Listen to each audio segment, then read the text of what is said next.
There are certain qualities which we have lost. One of them is the quality of honesty.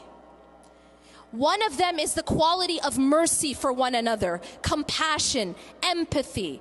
We've lost these qualities that make a person have that beautiful, beautiful manners that the Prophet ﷺ said, إِنَّمَا بُعِثْتُ لِأُتَمِّمَ مَكَارِمَ الْأَخْلَاقِ. I have been sent to bring about, to perfect good manners. But we've lost these qualities, and as a result, we've become diseased as an ummah. What is the cure? We have to go back to unconditional honesty. If you're talking to your children, be honest. Don't think because they're children it's okay to lie to them. If you're talking to anyone, be honest.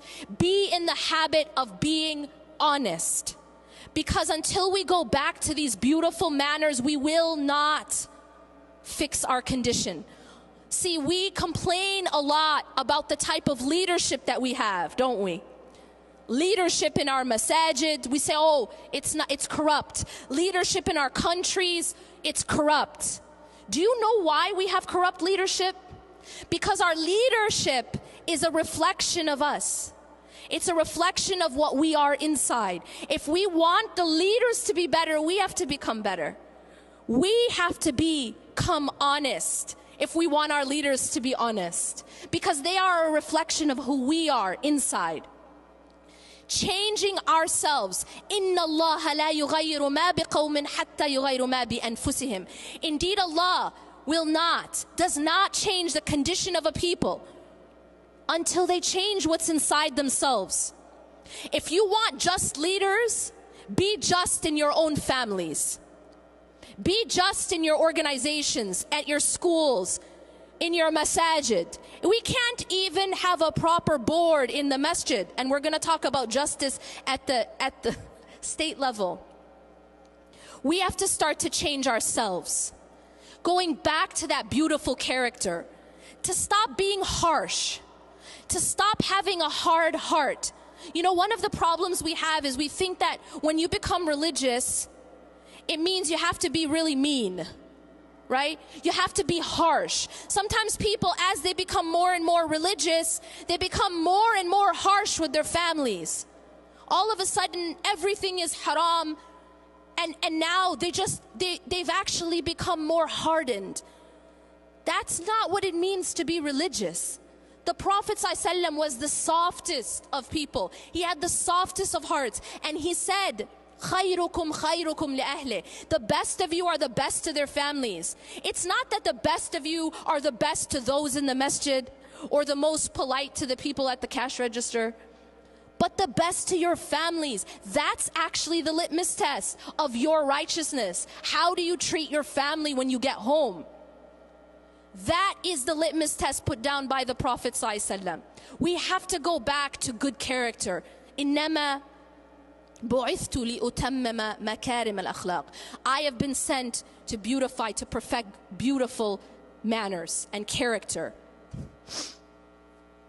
We have to go back to mercy between one another, compassion, empathy. لا يؤمن أحدكم حتى يحب لأخيه ما يحب لنفسه. That none of you truly believe until they love for others what they love for themselves. We have to be a people who care about one another. We cannot have this nafsi attitude. And if we do, it's a sign that there's a disease internally. Finally, one of the diseases that is plaguing us as a community, both individually as well as collectively, is the disease of despair. I believe that we have fallen into despair. Many of us feel as those who came before us felt. اعلموا that Allah subhanahu wa ta'ala actually asks us rather, أم حسبتم أن تدخلوا الجنة ولما يأتكم مثل الذين خلوا من قبلكم. Do you believe, do you think that you will enter paradise without going through that which those who came before you went through? مستهم البأساء والضراء وزلزلوا حتى يقول الرسول والذين آمنوا معه متى نصر الله. Those people who came before us, They were tested. They were given adversity. They were tried. They were so shaken that even the messengers and those with the messengers asked, Mata Nasrullah, when will the help of Allah come? I think that we feel like that right now. And many of us have fallen into despair. But Allah subhanahu wa ta'ala does not want us to fall into despair. Allah subhanahu wa ta'ala reminds us at the end of this ayah, Ala inna nasrullahi qareeb. Indeed, the help of Allah is near. أقول قولي هذا واستغفر الله لي ولكم إنه غفور رحيم. سبحانك الله وبحمدك أشهد أن لا إله إلا أنت أستغفرك وأتوب إليك.